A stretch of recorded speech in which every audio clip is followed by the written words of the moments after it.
Vamos começar. Eu gostaria de chamar a doutora Silvana Scarance. Ela é filha e cuidadora do paciente Mário Moreira Alves. Ela é advogada e atualmente diretora jurídica da Brela.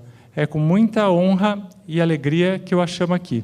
Doutora Silvana, por favor, com você aqui conosco.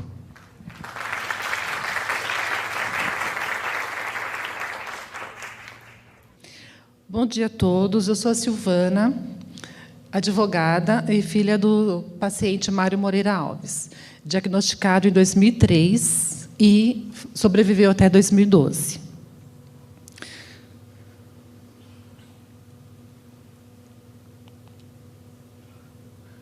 Então, aquele ali é o meu pai. Eu sou diretora jurídica da Brela, já por 2 vezes.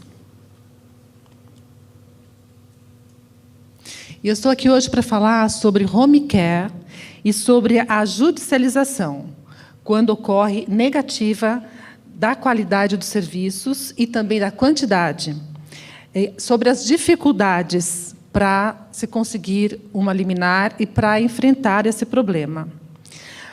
A primeira coisa que nós precisamos pensar é como provar as falhas dos profissionais.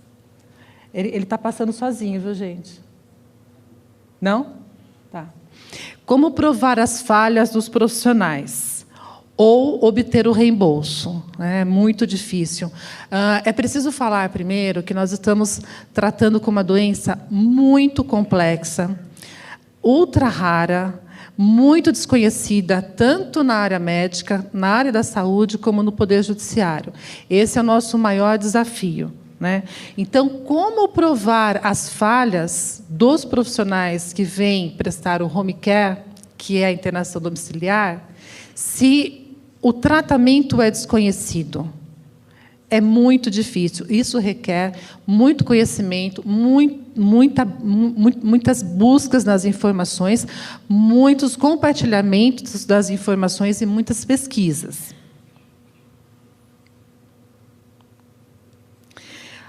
As dificuldades é porque ela é uma doença ultra rara e o tratamento ele é especializado. Não é qualquer home care, não é qualquer tratamento que vai satisfazer as necessidades dos pacientes.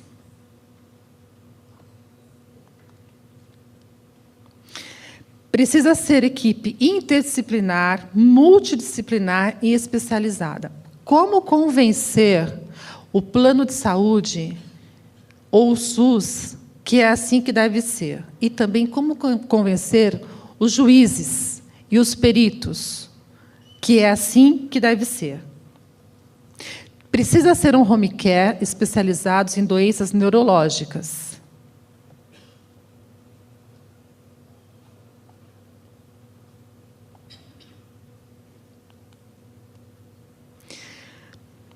A seguir, a próxima tela, é preciso que vocês prestem atenção, porque é um áudio de um telefonema que está legendado, que vem se repetindo. Antigamente, os planos de saúde negavam home care. De tantas ações judiciais, de tantos pedidos de dano moral, essa conduta veio mudando. Hoje em dia, eles já dão um home care, só que é um home care muito precário. Então, esse áudio de um telefonema que eu recebi está sendo muito comum. As associações recebem muitas reclamações nesse sentido e os advogados também. Então, vocês prestem atenção no próxima tela.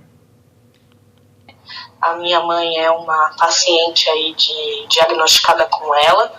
Nós hoje temos o home care pelo convênio, mas nós estamos com muitos problemas aí com a prestação de serviço dessa empresa de home care.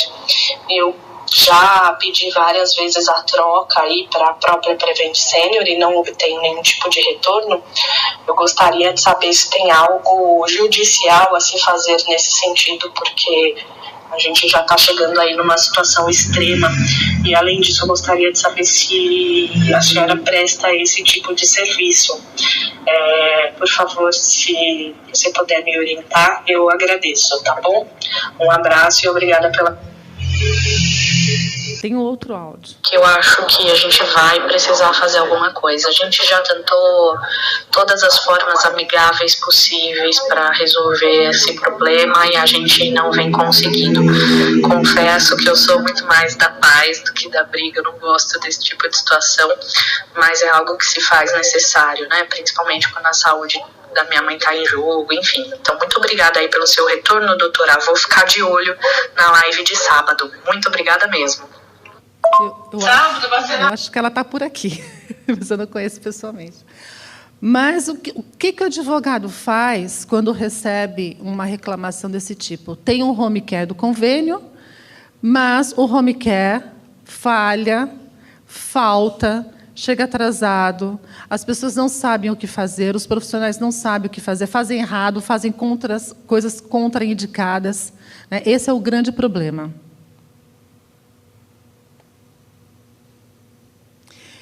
Então, o tratamento não é por qualquer home care, precisa ser especializado. Não pode haver gasto energético, é necessário evitar fadiga. Esse é o primeiro motivo de que o tratamento tem que ser por home care.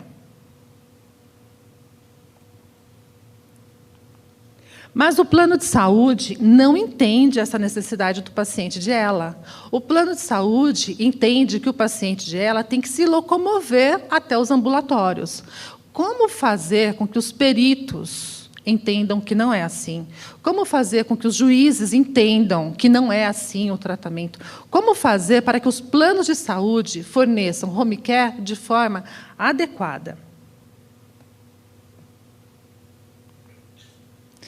Então, a internação do paciente de ELA, domiciliar, o que nós conhecemos como home care. Ou o paciente é internado, ele tem uma internação hospitalar, que na deshospitalização se estende para internação domiciliar, ou ele não chegou a ser internado ainda, mas o médico prescreveu um home care, que é uma internação domiciliar. Quando? Quando nasce o direito do paciente ter um home care.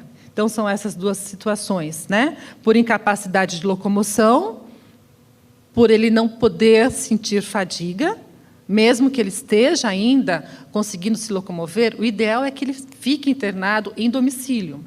O paciente está incapacitado de locomoção e se dirigir ao tratamento ambulatorial. Nessa situação, o médico emite um pedido relatório para o tratamento domiciliar e a deshospitalização. Na deshospitalização, como que vamos fazer uma prova para o Poder Judiciário de que aquele paciente necessita receber o mesmo tratamento na internação no seu domicílio? Através do prontuário médico. É o prontuário médico que comprova todas as necessidades e terapias hospitalares que vão ser prestadas no domicílio.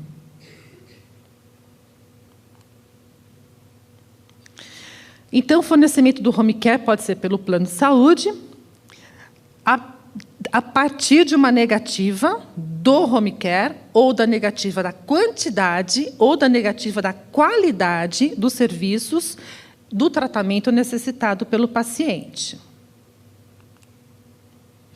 Nós vamos ter muitas dificuldades para provar tudo isso, né? Primeiro, como vamos provar as falhas dos profissionais da rede credenciada se nós estamos de uma doença altamente complexa, altamente desconhecida, da família, da enfermagem, do plano de saúde, dos fisioterapeutas do plano de saúde, dos nutricionistas, fonoaudiólogos do plano de saúde?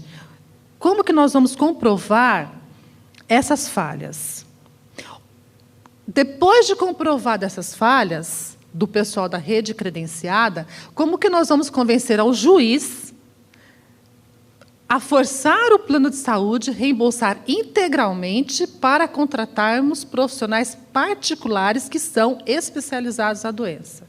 Isso é uma tarefa muito árdua, que envolve não só os advogados, mas toda a família tem que se mover. O advogado não vai conseguir fazer sozinho, né? A partir da formação dos documentos, que hoje são PDFs.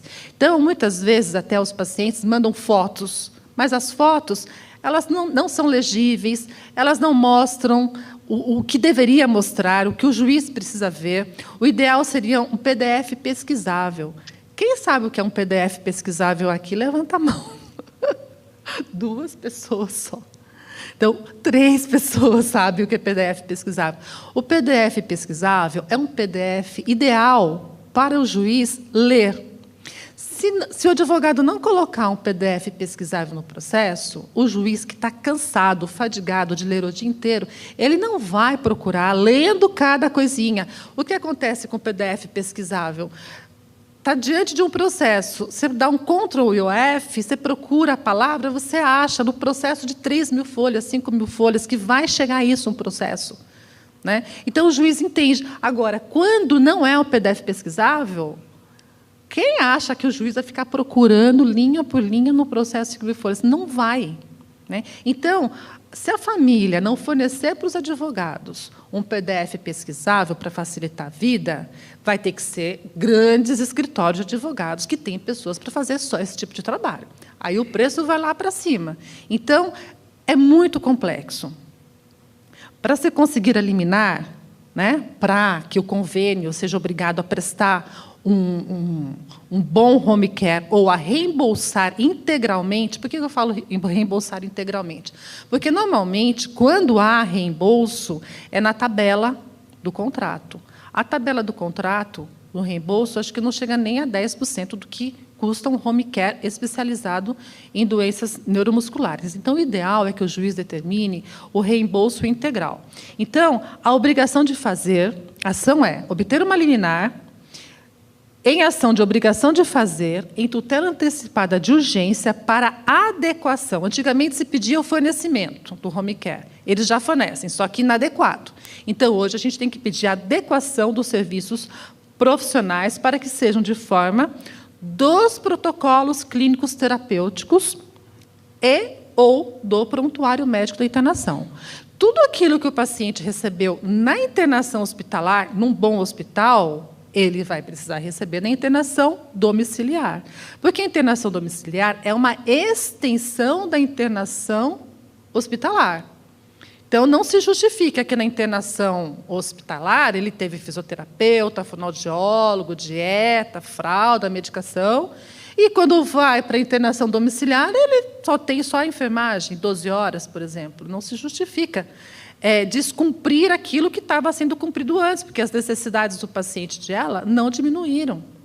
Né? Então, isso precisa ser bem comprovado na ação judicial, para que o juiz entenda. Quais são as necessidades do home care?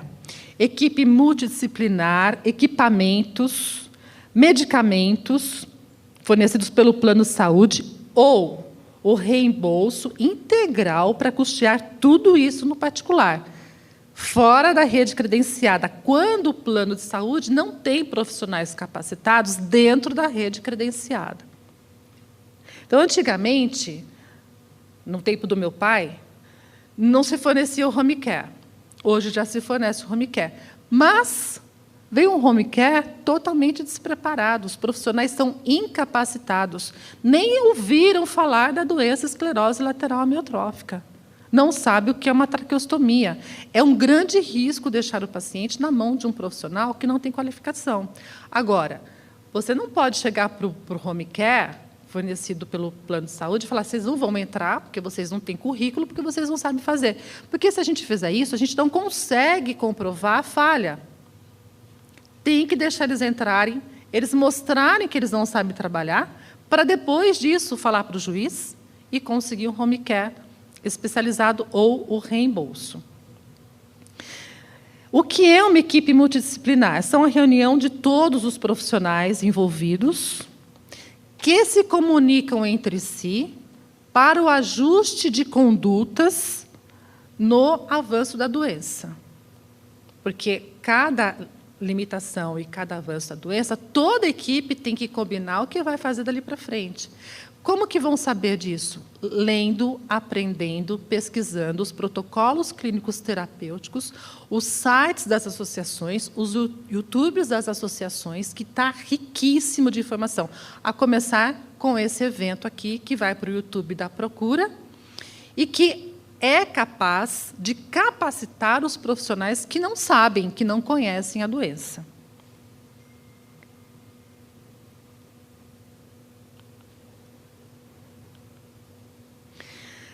Por exemplo, eu estou adquirindo um hábito de fazer uma planilhinha no Excel quando chega um paciente. O que ele está recebendo, o que ele não está recebendo, o que está sendo negado e o que está sendo parcialmente concedido. Então, aqui no caso, foi concedido o médico uma vez por mês, através do home care. O médico é neurologista, ele é conhecedor da doença. A gente tem que comprovar com relatórios médicos, né? Com gravações, com tudo que nós estamos na nossa mão. Celular, com tudo. Filmar, gravar, tudo que está ao nosso dispor. Porque esse pessoal que vai dentro da casa do paciente, como é que a gente vai comprovar se não tem fiscalização? Se o plano de saúde, se o home care, o subcontratado, não tem fiscalização. A gente tem que usar o que nós temos em mãos. Então, enfermagem 24 horas é uma necessidade. É negado o noturno, só é concedido o diurno, por exemplo.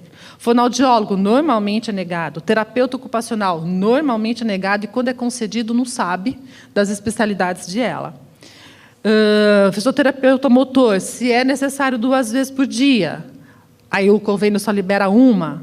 Né? Nutricionista, enfim. Eu costumo montar essa planilhinha para deixar bem claro o que é negado, o que é fornecido, para mostrar para o juiz, para que o juiz determine que seja fornecido integralmente de acordo com a necessidade do paciente.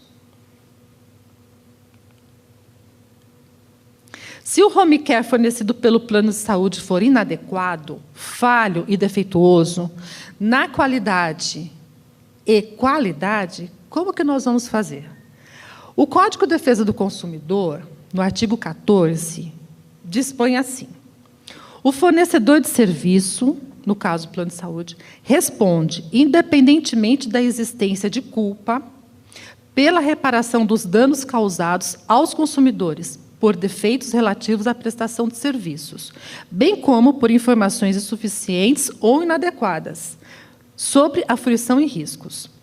O serviço, parágrafo 1º, o serviço é defeituoso quando não fornece a segurança que o consumidor dele pode esperar, levando-se em consideração as circunstâncias relevantes, entre as quais o modo de seu fornecimento, o resultado e os riscos que razoavelmente dele se esperam, a época em que foi fornecido.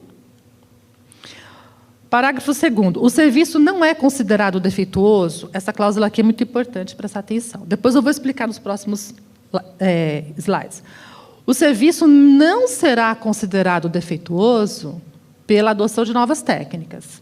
O fornecedor de serviço só não será responsabilizado quando provar que, tendo prestado o serviço, o defeito inexiste, que a culpa é exclusiva do consumidor ou do terceiro. Parágrafo 4º. A responsabilidade pessoal dos profissionais liberais será apurada mediante a verificação de culpa. Isso significa dizer, o artigo 14 do Código de Defesa do Consumidor significa dizer que o plano de saúde é responsável pelos defeitos e falhas dos serviços prestados por seus profissionais aos pacientes. O serviço é defeituoso e falho quando não atende às necessidades do paciente. Para o paciente familiar saber disso, ele vai ter que saber o protocolo clínico terapêutico de cabo a rabo e de rabo a cabo. Ele tem que decorar, ele tem que saber o que ele precisa em um momento, para poder apontar onde que está o erro dos profissionais. Então, o serviço é defeituoso quando não atende às necessidades do paciente, seja pelo modo do fornecimento, como faltas, atrasos, desconhecimento das técnicas do protocolo clínico terapêutico.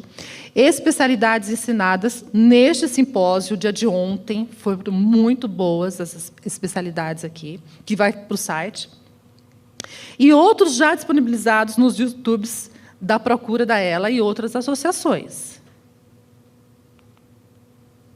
E no parágrafo 4º do artigo 14, que dispõe que a responsabilidade pessoal dos profissionais liberais será apurada mediante a verificação de culpa. Culpa é negligência, imperícia e imprudência. Mas vocês não precisam saber disso. Precisa saber só de quem é a culpa.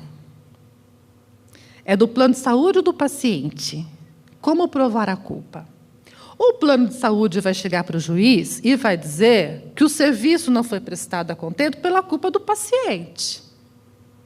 E o paciente vai dizer que a culpa é do plano de saúde.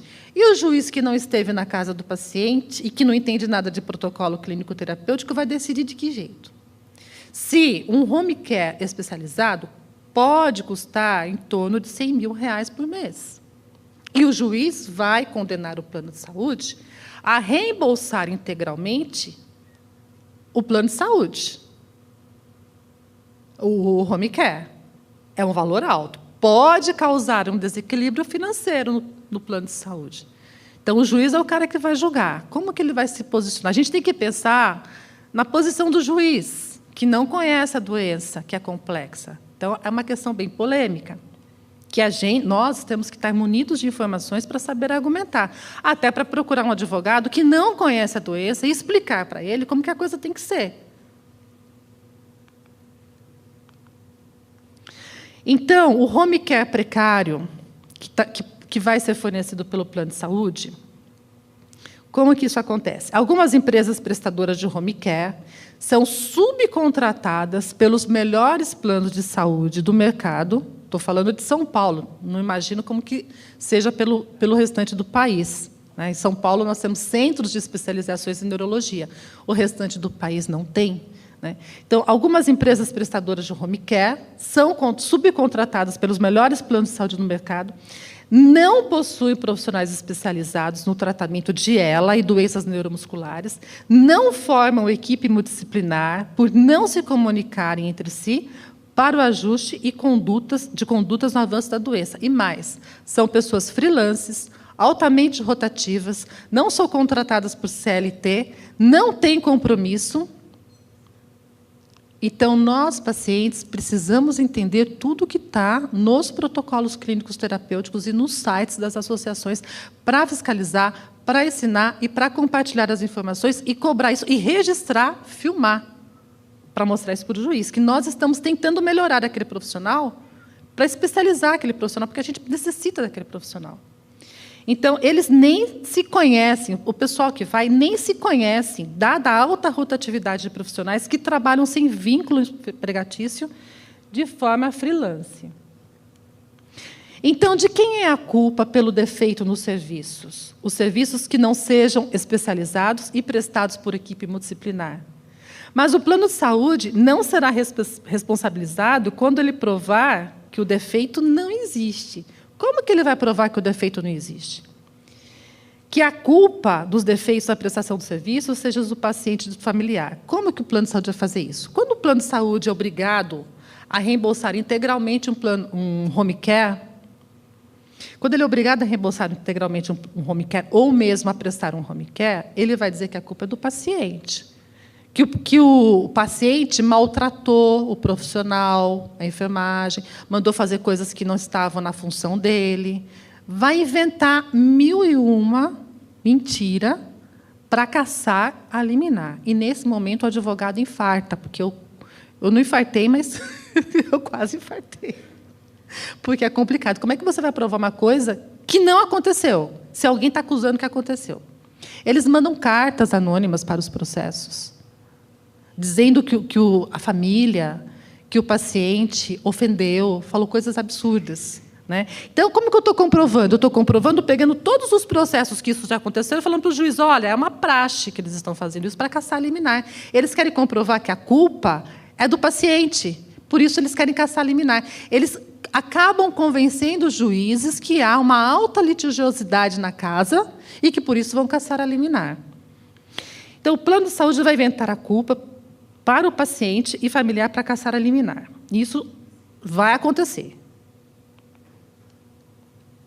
O paciente deve ter o conhecimento de como deve ser o seu tratamento através dos protocolos clínicos terapêuticos, pelas documentações científicas, que são documentações científicas, obter junto às associações que tratam a doença, pesquisar nos YouTubes sérios, como essas aulas aqui que são disponibilizadas.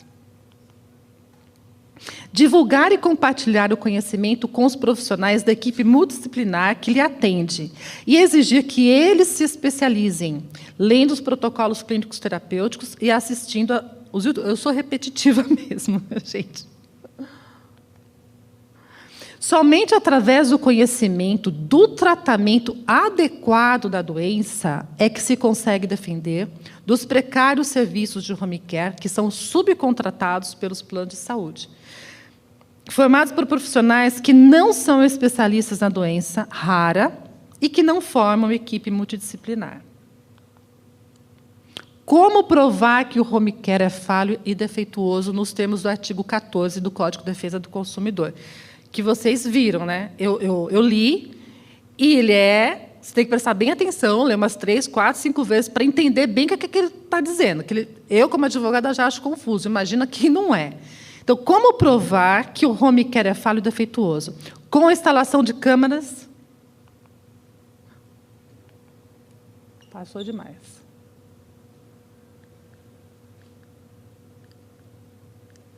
Como é que volta aqui? Volta mais. É no 27. Mais um. Isso. Como provar que o home care é falho e defeituoso?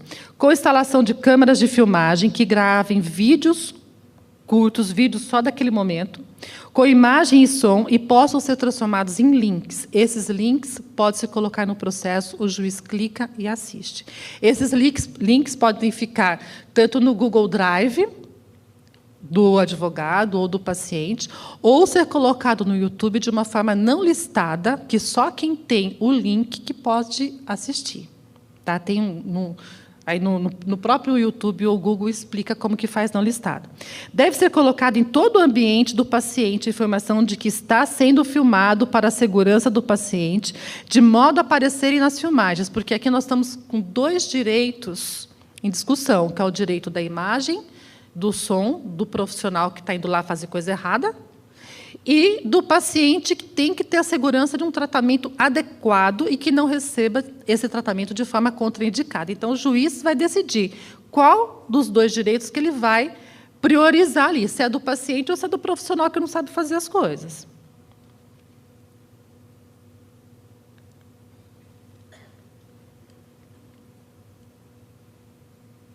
A prova deve ser levada para o juiz, com a cautela, pois as imagens e som das pessoas são protegidas por lei. Mas a segurança do paciente também é.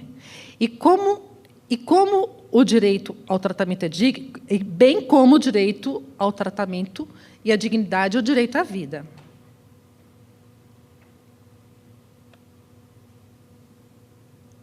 Passou muito. Isso. Fotografar o paciente, xerocopiar todas as folhas de produção de enfermagem, onde está mostrando os atrasos, as faltas, as coisas erradas que fizeram. Né? Solicitar currículos desses profissionais para provar se eles são especializados ou não.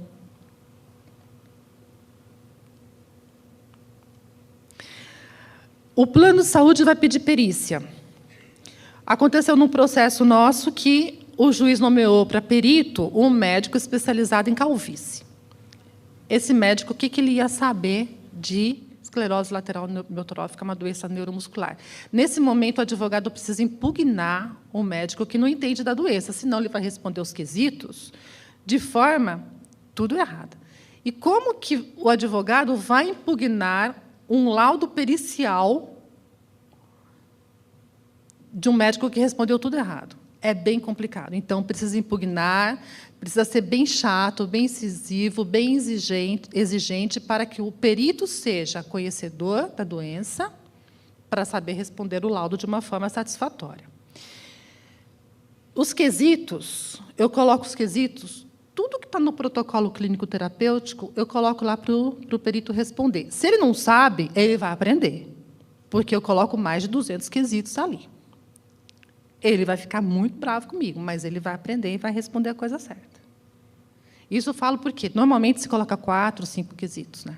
E eu já coloco muito, porque alguém vai aprender ali o que significa as necessidades do paciente.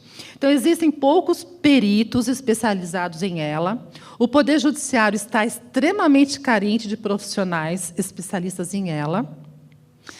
E eu estou aqui para recomendar que fonoaudiólogos, enfermeiros, nutricionistas, toda equipe multidisciplinar se cadastre no Poder Judiciário para ser perito. Por quê? Há uma carência muito grande de perito que conheça a doença. Cada perícia pode custar em torno de 5 mil a 12 mil reais. Então, eu acho que é um valor interessante para alguém ganhar para responder os quesitos, né? E basta ser um profissional que tenha especialidade, comprovar que tem especialidade e realmente conhecer a doença.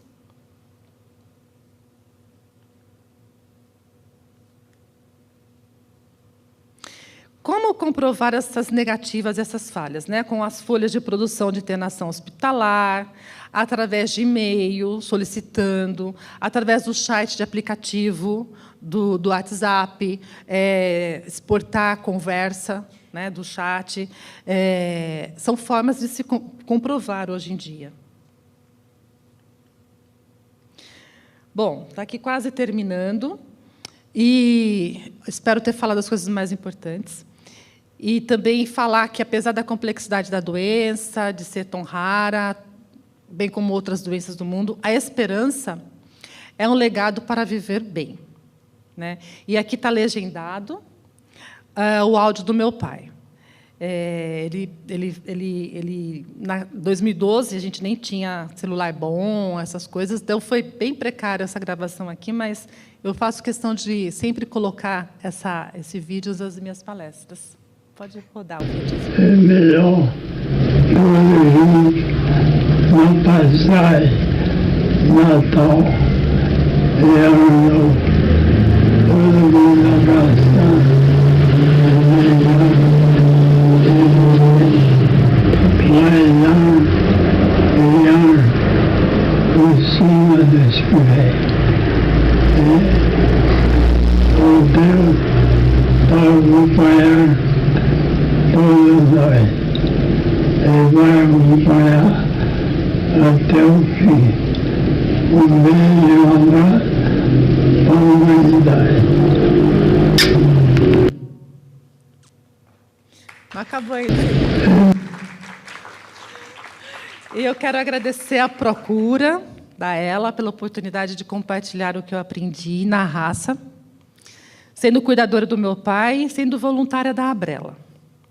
Muito obrigada a todos vocês que prestaram atenção na minha história sofrida com meu pai e com as pessoas ao nosso redor. Muito obrigada pela oportunidade da oportunidade de eu ser uma pessoa melhor. E o veneno, né, que eu quero dizer para vocês, o veneno que não mata nos fortalece, né? Então é por isso que eu estou aqui.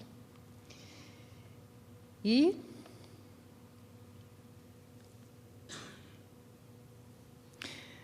é isso, meu e-mail está aí.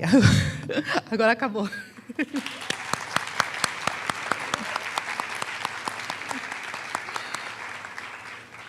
E sobraram 10 minutos para a pergunta, dos meus 45 minutos.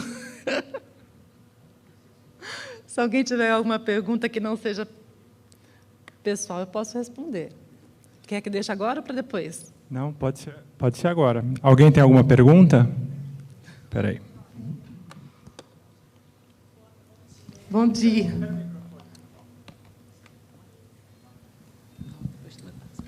Bom dia, doutora. Eu sou Rosângela, né? Meu esposo também já é falecido, tem 7 meses.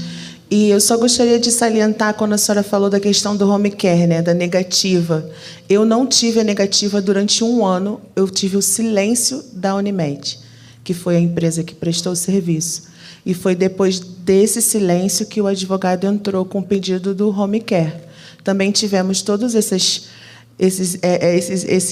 problemas, né, com profissionais, né, perito que teve na minha casa e que não tinha nenhum tipo de conhecimento, até chegar ao óbito, que foi um erro médico e agora um processo para provar esse erro médico. Então, assim, a gente tem que ficar bem atento não só a essa negativa. Eu só queria mesmo completar isso, não desmerecendo o seu conhecimento, porque às vezes a pessoa que é o cuidador fica guardando, como eu fiquei quase um ano, a negativa, né? E o silêncio já é a negativa. É muito boa a sua pergunta, porque a negativa ela pode ser comprovada em 24 horas.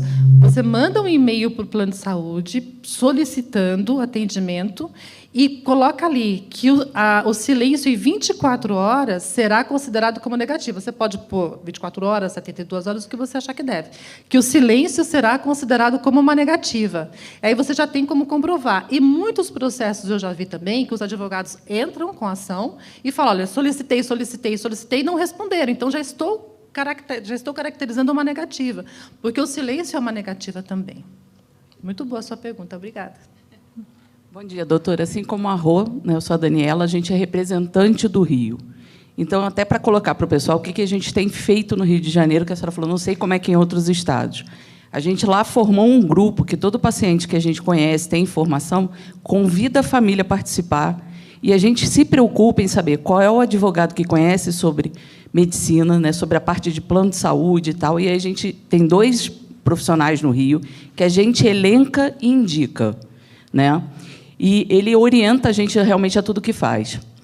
Então, é uma forma que a gente encontrou de auxiliar os cuidadores, a família, o próprio paciente, para que eles tenham essa dignidade, que é o mínimo que a gente espera. No Rio não existe home care especializado. O que a gente segue é home care que tenha experiência com o paciente. Centros especializados de neuro no Rio são todos federais. E isso gera um problema muito grande, porque a gente está atrelado ao tal do CISREG, né? Então, a gente fica amarrado, porque realmente não consegue fazer nada, e a gente tenta doações, uma série de coisas, né? É o que a gente tem feito no Rio de Janeiro, quando a gente tem a indicação de uma família que está precisando. Agora, uma pergunta, porque a gente tem essa situação lá. Nós temos os home care, que têm que ser pedidos aos estados e que são uma vergonha, né? Os home care particulares, que a gente consegue dar essa assistência, levar esse conhecimento para a família, mas tem os militares. Em que situação a gente inclui o âmbito militar, que eu acho que é federal, né? A gente consegue tratar da forma que a gente trata o particular e o Estado também assim ou não? Porque a gente não sabe orientar quanto a isso. Porque vem muita família, meu pai é militar. Meu pai era militar, então, no caso dele, era estadual. Só entendi. que o home care, meu pai não teve home care pelo Eles agora estão chamando de SAD. Pela Cruz Azul, no caso. Serviço de atendimento domiciliar, mas não fornecem tudo. As coisas vêm mudando, porque houveram muitas ações, né? Então, o direito está em constante mudança. Como eu disse, antigamente não se tinha home care. Hoje já se tem um home care, mas vem um home care precário. Então, a gente tem que realmente fazer isso, fazer a arruaça, panelaço, a boca do trombone, e fazer o que tem que fazer para mudar essa situação. Só que no futuro não nos interessa, com relação de home care, nos interessa hoje. Então, a gente tem que brigar, tem que espernear, tem que fazer ser ouvido, tem que fazer acontecer hoje, seja de que forma for, contrariando leis, por exemplo, filma tudo que está na casa do paciente e coloca dentro do processo. Estou filmando o profissional, estou filmando todo mundo. Vão processar? Até hoje não processaram, mas se processar, eu tenho argumento. Então, a gente não pode ter medo e tem que ir para cima.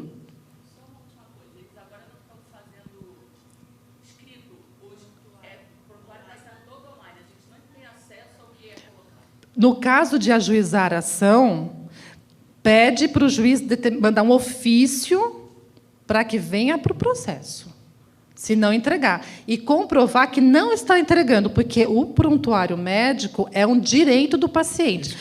E uma coisa muito importante aqui que eu não falei, que eu estava lembrando de colocar, acabei esquecendo.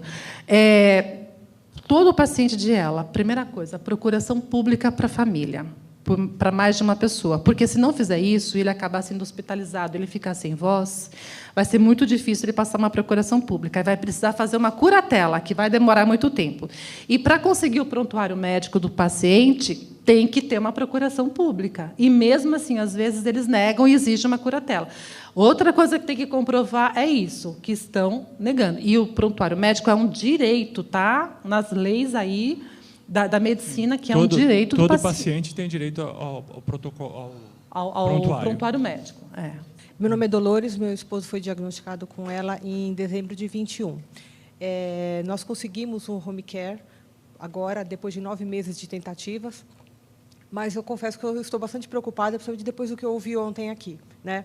E eu tenho 2 perguntas bem rápidas. A primeira, se existe um prazo, um limite para a judicialização dessa questão, não prescreve, então. Tá. E a outra, eu confesso que eu tenho medo, porque o convênio da minha empresa, que eu consegui colocar o meu esposo como meu dependente. E eu confesso que eu tenho medo de judicializar e eles pararem, não é nem demitir, é eles tirarem alegando alguma coisa. Aí você entra no próprio processo, outra liminar, para manter aquele plano de saúde, manutenção do plano de saúde, porque eles fazem isso mesmo.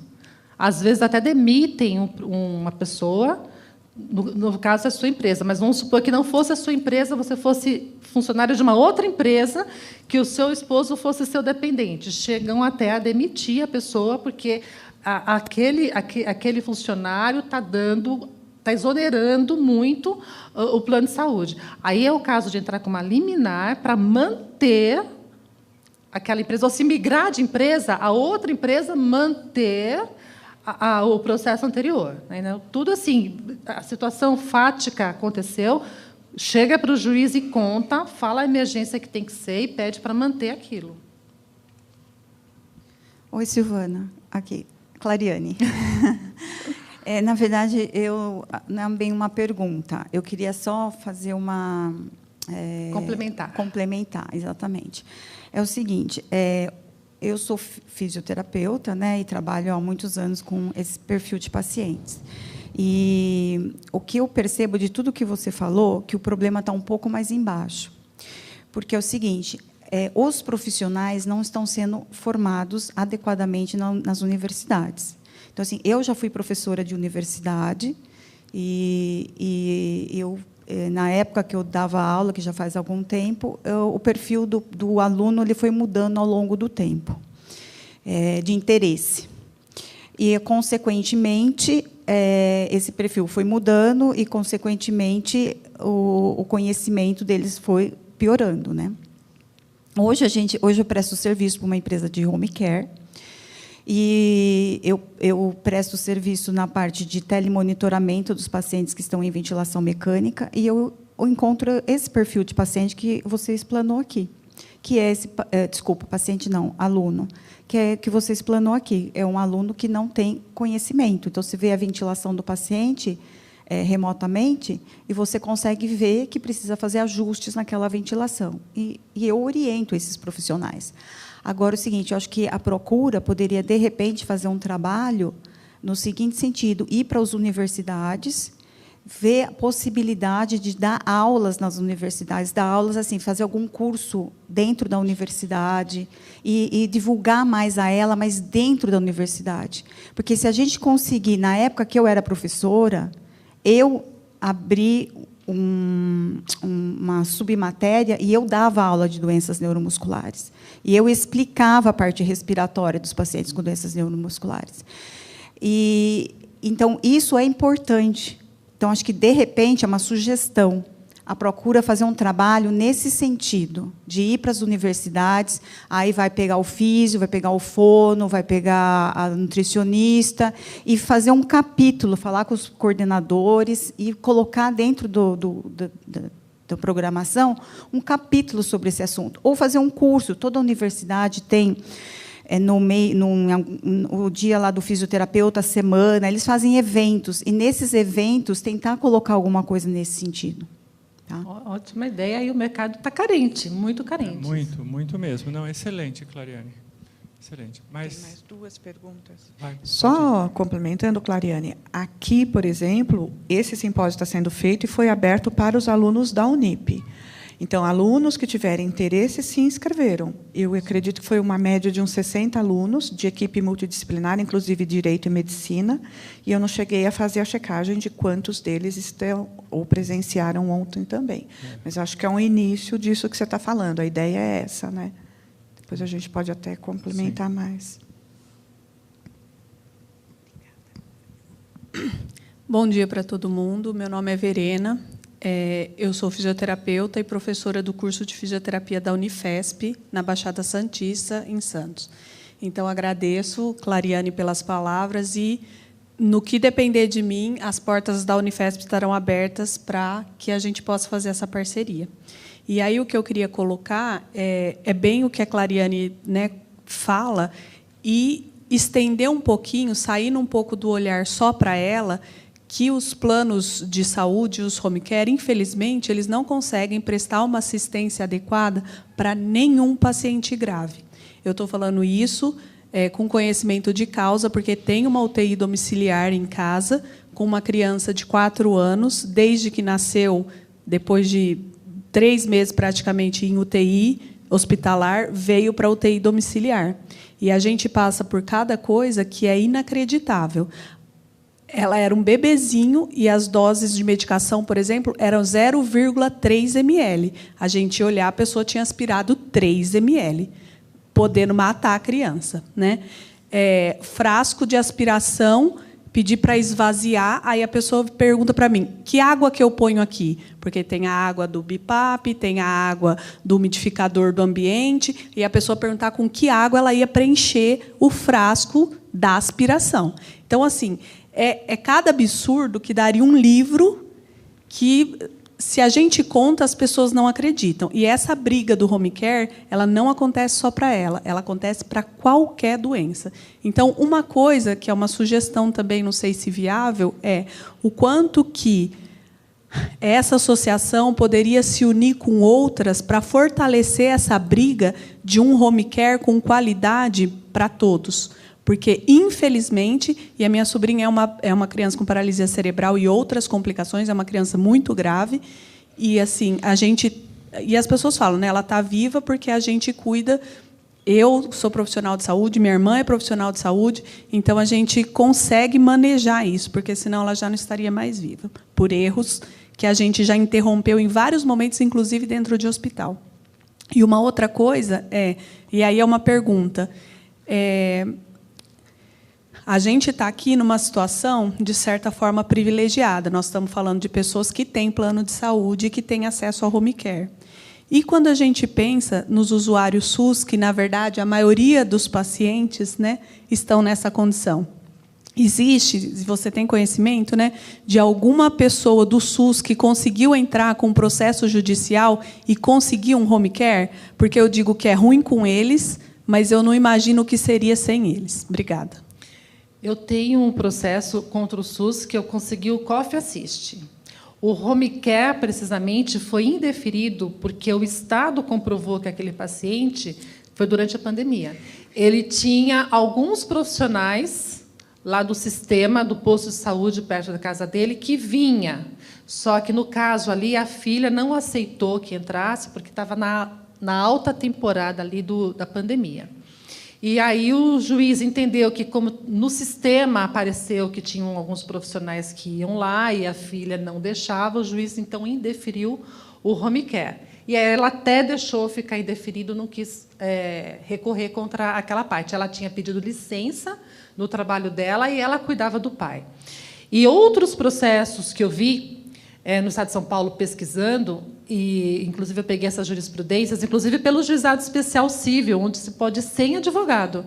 As pessoas conseguiram, sim, no interior, municípios que a verba é melhor, né, as pessoas são mais próximas, essas pessoas conseguiram, sim, o home care sem advogado, através do Juizado Especial Civil, através de e-mail do site do Tribunal de Justiça. Eu vi que conseguiu. É bem difícil, mas conseguiram. Na associação, nós temos algumas pessoas, sim, com home care com o SUS. Eu não sei enumerar quantas, eu sei que tem pelo menos uns 2 ou 3 casos no Mato Grosso do Sul. E, se não me engano, no interior de São Paulo, nós temos alguém também.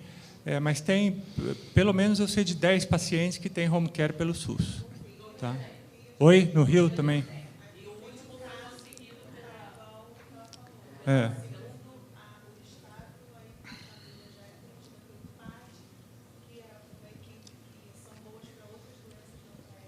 Tá.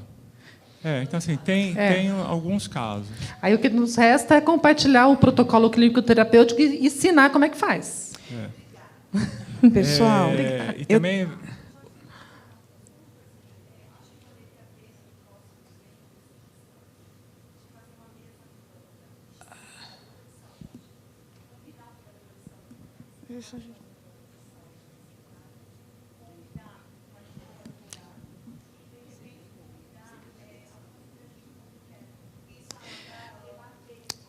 Pessoal, só desculpem, devido ao adiantar da hora, o que nós pensamos aqui, até o Marcelo sugeriu agora, Jorge. Sim. Quem tiver interesse de fazer essas contribuições, fazer perguntas, se puder anotar e nos deixar telefone e e-mail, porque aí o que a gente faz? A gente dá um retorno disso. Nós vamos passar para os profissionais, vamos conversar com vocês também, para a gente poder não deixar ninguém sem resposta. Tá. Tudo bem? Perfeito. Então, só tem mais uma aqui que tinha levantado a mão, a gente encerra? Pode ser assim? Pode.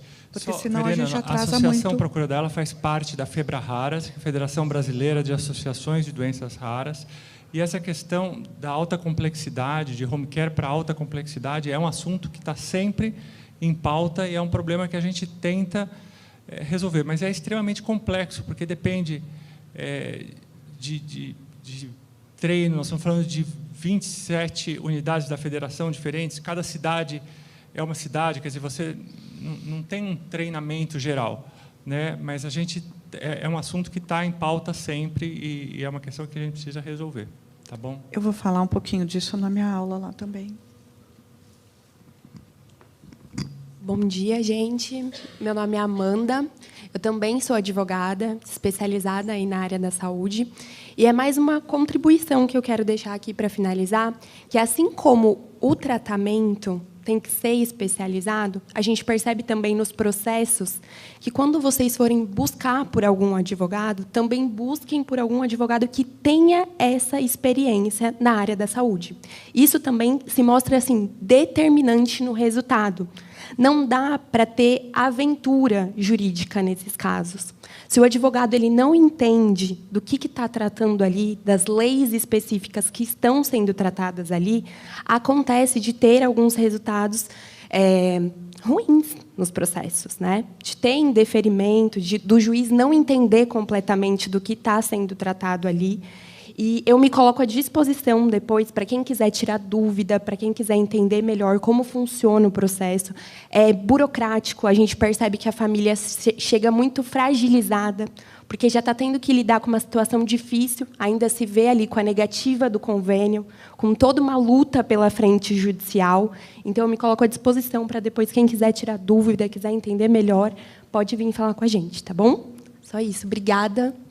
Eu acho que fica assim o recado que o paciente o familiar, precisa ter um conhecimento da doença, né? Como a doutora Silvana falou, nós temos no site, o site da Procura, o site da Abrela, tem muita informação de qualidade.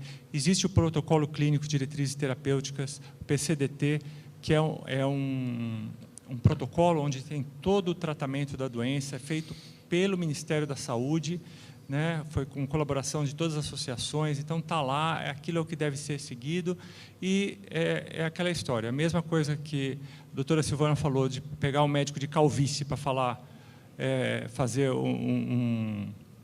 uma peritagem, uma perícia sobre esclerose lateral amiotrófica, serve para o advogado, né? Não adianta pegar um criminalista para fazer, pedir um home care, né? Não vai dar certo. Então, também tem que ser um advogado especializado em saúde. É isso, doutora Silvana, muitíssimo obrigado. Eu que agradeço. E vamos para a próxima. Obrigado, gente. Obrigada, gente.